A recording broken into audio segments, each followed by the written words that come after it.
бузурге гуфтааст об ҳақиқатан поккунанда ва асоси ҳастист ки чизе онро ночиз нагардонад. Он ҷое ки об аст, он ҷо будист. деҳаи навбатие ки мо интихоб намудем гӯшае аз сарзамини ҳазорчашмаи тоҷикистон аст.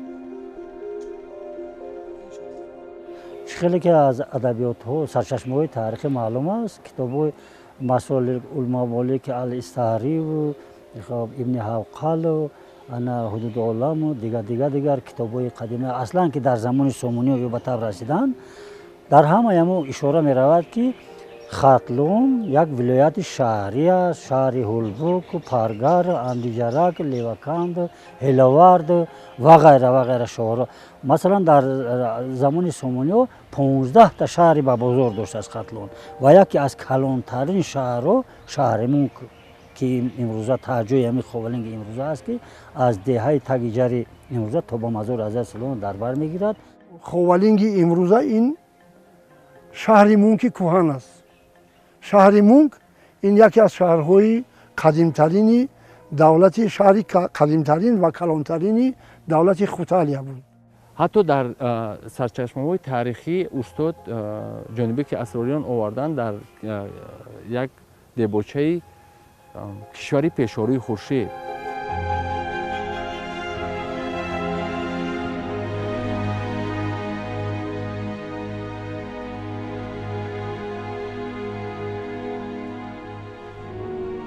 پس از بین رفتن شهر بوستونی مونک در اینجا دهه‌های زیاد باقی ماندند که آب رفشان نمونه از آنهاست. عجیب، آب رفشان چگونه نام غیریادی؟ محض عجیب بودن نام دهه مذکور ما را وادار ساخت تا به اینجا بیاییم. اما سبب چنین نام گرفتن دهه مذکور را در هفته برنامه واضح خواهیم کرد.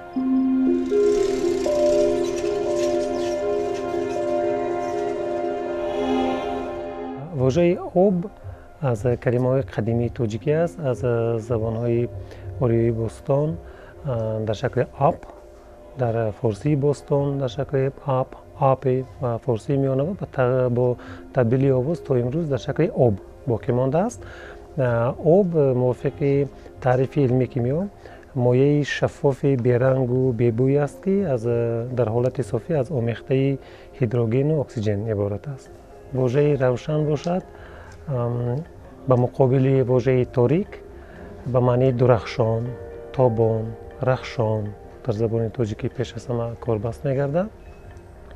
همچنین این واژه به معنی مجازی به معنی پاک، بی آلایش، بی درده مثلا استفاده می‌شود.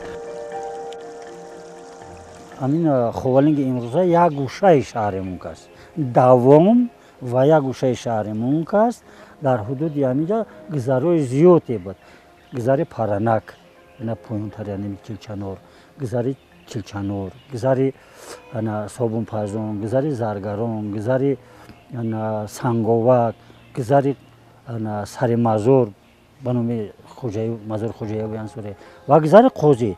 برای اون گذر قاضی میگفتن که در همینجا قاضی زندگی میکردن. اداره هم قاضی بودن. عادتاً در شهرداری در قسمت بیرون از شهر مزار قرار میگیرد و قسمتی همین مزار خوجایی انصاری که ما شما میبینیم این قسمت شمالی شهرمون است و قسمت شمال و شرقی شهرمون این موضع حیدرآباد میگیم و همین گذر قاضیه که امروز ما قرار داریم همین موضع است. برای همین میگن همین گذر قاضی که در وقتش همه قاضی نشین بودن وقتش ده بعد همین حساب گذر قاضی تا حاضر بعد اشخاصی همین شمال قزغن، چلچنار، حضرت سلطان همین تمام تاجیکستان که همین خوانندگی علمی سرشتان میشناسن. دهه آب رفشان که گذر قاضی در آن جای گرفته است اصلا با نام غیر عادی داشتنش دقت ما را به خود جلب نمود. ولی ما از موضع خوشبود و هوایی که در این ده با نام چشمه قزغن مشهور است بعدا آگاهی پیدا نمودیم. شاید این است آن آب رفشانی که ما در جستجوی آن هستیم. محض به همین خاطر ما از تاریخ این موضع از ساکنان پرسان شدیم. аслан ин чашма пештар номи дигар дошту. Баъд дар асрҳои 14 ҳамин қазағанхон дар тобистон дар ҳаминҷа бигем қароргоҳ дошт, ҷои истироҳати ҳамо буд. дар зимистон дар сарой хеле ки дар китоби тоҷикони академик устод бобоҷон ғафуров ишора шудааст. ва аз ҳамин нуқтаи назар ки инҷо истироҳатгоҳ будаасту ино истифода дар ҳокимони маҳаллӣ истифода мешуданд, аз ҳамин нуқтаи назар ин чашма номи чашмаи қазғанро гирифтааст ва то ҳамин рӯз бо ин ном дар байни мардуми таҳҷоӣ маълум машҳур аст. чашмаҳо таърихи бисёрсола доранд. барои чӣ? Барое ки чашмаҳо ҳар як 10-солаву 20-солаву 50-солаву 100-солаҳо номи худа иваз мекунанд. барои чӣ иваз мекунанд? касе ки ҳамунҷо омад ҳамун чашмаро мисол тарбият карду, нигоҳбин карду, мисол боз мақсад калон кард, барои мардум, барои истифодаи мардум омода сохт. аз ҳамин сабаб метавонанд ки чашмаҳо номи ҳамун каса бигиранд.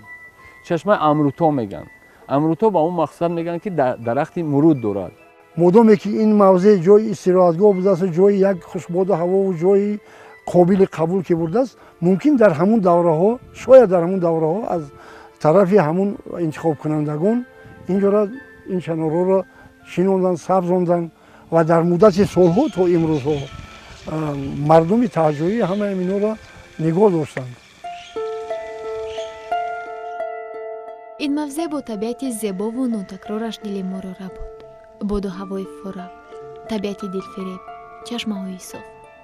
аммо зеботарини ин зебогиҳои чанорҳои кӯҳансоле ҳастанд ки аз рӯи гуфтаи сокинон таърихи кӯҳан дорад ва маҳз бо сабаби боду ҳавои софу салқин доштанаш зери сояи онҳо мардум ин маконро ҷои истироҳат интихоб намуданд. ховалинг дар вилояти хатлон аслан бо чашмаҳои худ маъруф аст ки машҳуртарини онҳо қазған ном дорад. аз рӯи гуфтаи сокинон замоне яке аз ҳокимони темурӣ дар ин ҷо маскан мегирад ва маҳз ана ҳамин чанорҳоро дар назди чашма мешинонад. шояд маҳз ба ана ҳамин хотир чашма ва чанорҳои мазкурро ба номи ӯ гузоштанд. бо сабаби он ки мавзеи мазкур дар ҷои селгузар қарор дорад, баъзе аз чанорҳои ин ҷо то ба имрӯз омада нарасидаанд. пеш инҷора миге чанор бисёр буд. ин чанорро об ҳамин зад ҳамаша бисёр шағалтун буд. шахсан ба ҳамин сину соли мо ва ёддошти мо қариб як 2-3 маротиба ин мавзеъро сел зада бурдагӣ буд. ҳамин аз он ҷумла ҳамин чаноре ки дар канори чашма аст, наздики ҳамин як чанор дигар побарҷо буд. ҳамин чанорро қатъи ҳамин замин сел дар ҳамин солҳои охир зада бурдагӣ буд ки аз он ҷумла ҳамин чашмаро ҳам зада бурдагӣ буд ва ин чашма обаш дар сангов мерафт. ин чашма қариб ки аз вуҷудият маҳрум шудагӣ буд. ҳамина маҳалдориҳову баъд ҳамин чорабиниҳои мақомотҳои маҳаллии ҳокимияти давлатӣ ба эътибор гирифта кӯшиш кардан ҳаминҳоро барқарор карданд. гули ин мавзеъи чашмаи машҳури қазған мебошад ки коми ташналабонро бо оби софа ширин намуда бо зебогӣ, покӣ ва оби равонаш ки ҳамеша равшан аст, дили ҳамагонро рабудааст. ва беҳтарин чашмаҳо чашмаи ҳамин қазағане ки мо дар шумо ҳамина дидем, тамошо кардем, ҳамин аст ва боз дар ҳудуди ҳамин чилчанор пӯёнтар як 4-5 та чашмаи дефишор аст ки бисёр обашон сероб ҳастанд. обҳои ин чашмаҳо ниҳоят мусаффо, обҳои ширинтаъму хӯрданибоб ҳастанд ки дар таркиби ҳамин обҳои ин чашмаҳо ягон намуди минерале ки ба организми инсон таъсири манфӣ расонад вуҷуд надорад. алахусус дар фасли тобистон ин обҳо ниҳоят хунук ҳастанд ва дар фасли зимистон ниҳоят гарм мебошанд, чунки инҳо дар ҳақиқат чашмаҳои табиӣ ҳастанд. ҳамин шумо ки тобистона хунуки хишроай, зимистона гарми хишроай.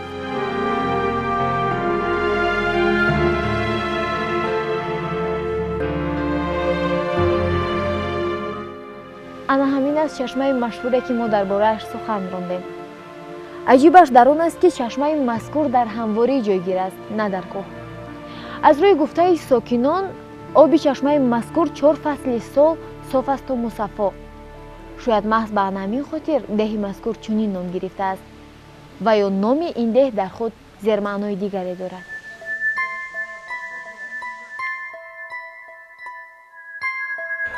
از جمع این دو کلمه عباره آبی روشن پیدا می شود و آبی روشن البته همچون عباره خیلی کاربرد فراوان ندارد، بیشتر به جای این فرض کردیم آبی روان میگویند به معنی دیگر البته روان یا آبی صاف.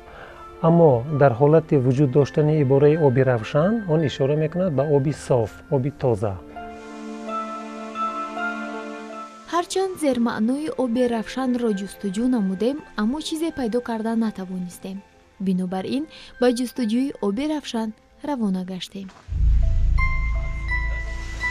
اساساً حدود خوالنگ بسیار چشمه‌های زیادی دارد، هزارها چشمه‌ها دارد و آب‌های با فشار، بی فشار هر خیله هستند و حدودی که آب روشن دهه آب روشن جای گرفته است در اینجا چشمه‌هایی هستند که چشمه‌های زلال نازنین هم از حدود یعنی دهه آب روشن امروز هم از دهه تهیان، خاصیان، خانقای سوادره که همینا سرچشمه میگیرن یک رو چیر و یک رو در بر میگیرد که مردم از روی صافی زلالی همین آبی روشن نموندن. آبی روشن حساب چشمه بسیار همه آبی سوکن چشمه آبی روشنش میگن. آبی تازه که داره 5-10 چشمه هم قدوات که هستن آبی روشن. همین چشمه آبی روشن اینجا در دایروچه قریب 50-60 بیشتر چشمه جوری میشوه و بعد از پوینو و همین چشمه یک دو قشلاق استفاده میبرن، هم مسئله نوشوکی ده هم مسئله اگرات حوتکاری کار بور خوجگی هم کار میکنن. پیش از همه اونجا چشمه سار پیش نظر می آید چون که آبی چشمه آبی صاف است، آبی تازه بی آلایش است. آبی روشن به معنی دریای روشن به نظر استفاده گردیدنش ممکن است، مثل آبی جیهون، مثلا آبی جیهون که در آثار کلاسیک است به معنی دریای جیهون. آبی روشن شاید به معنی دریای روشن می شود، اما قبل از همه معنی اصلی آن آبی صاف اشاره به آبی تازه است. واقعا این موضع دارای چشمه‌های بی‌نهایت زیاد بوده است. چنانکه ساکنان میگویند خوالنگ سرزمینی چشمه‌سار است. پس چرا محض این موضع را آب روشن نام نهادند؟ آب این موضع از دیگر چشمه‌ها چه فرقیت یا برتری دارد؟ مثال بعضا هستند چشمه‌های آب‌های بالای زمینی که در مورد بارانگری‌ها در مورد زمستان برف باریدن‌ها تغییر می‌یابد آب این چشمه‌ها. این آب‌ها برای که از قعر زمین فواره زده بیرون میبرایند اینها در یگان فصل تغییر نمی‌یابند، فقط تغییرات اینها در همون است خیلی که گفته گذاشتیم در فصل تابستان نهایت سرد هستند و در فصل زمستان گرم هستند. این چشمه ها از سبب زلالیشون آبی روشن بودنشون او قدر روشن بودن که اگر حوزی که ما امو چشمه را با دست میشوریدیم، با پنجه میشوریدیم، با مثال یگون آلاتای دهقانی میشوریدیم، بیل و کتمان و فلان بیسمدان هرچند که میشوریدیم بین 2 دقیقه زلال میگشت و اما قدر شیرین است. از روی یعنی روشنی و زلالی یعنی آب چشمه‌ای است که یک رودی را تشکیل میکنند. همین رود بسیار نظر بر رودهای دیگر حدود یعنی خوالنگ شاخاب‌های آب مزار که دایروچه آب مزار دریای آب مزار میگن نظر به این روشن‌تر است. برای چه روشن‌تر است که اینجا خاک قم و سنگ اینا همش بگیم تازه هستند. برای همین وقتی که باران سیل هم شود، وقتی که آب زیاد کم جاری شود همین روشنی را خودش نگاه می‌دارد و در تابستان حدود بسیار زلالی است که سنگچه و چیزی که باشه در خالی همه رود را می‌بینیم. برای همه آبی روشن نام کرد.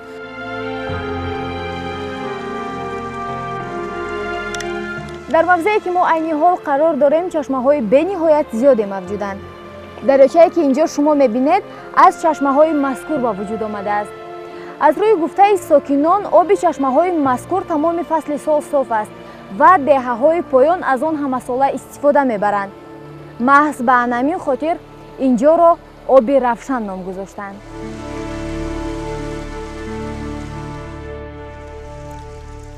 ما درباره طبیعت گپ زنیم، درباره چشمه‌ها گپ زنیم. این اصلا چشمزار است. دیاری است که من اشاره در سرچشمه‌های تاریخی هم است، دیاری هزار چشمه میگن. اینا حدودی که ما هستیم قریب 10-15 تا چشمه‌های هر خیله هستند. با فشار، بی فشار، آبش هر خیله است. آب تنچ هم دارد، شور هم دارد، هر خیله. ولی متاسفانه تحقیقات علمی بوده شده نیست در این باره.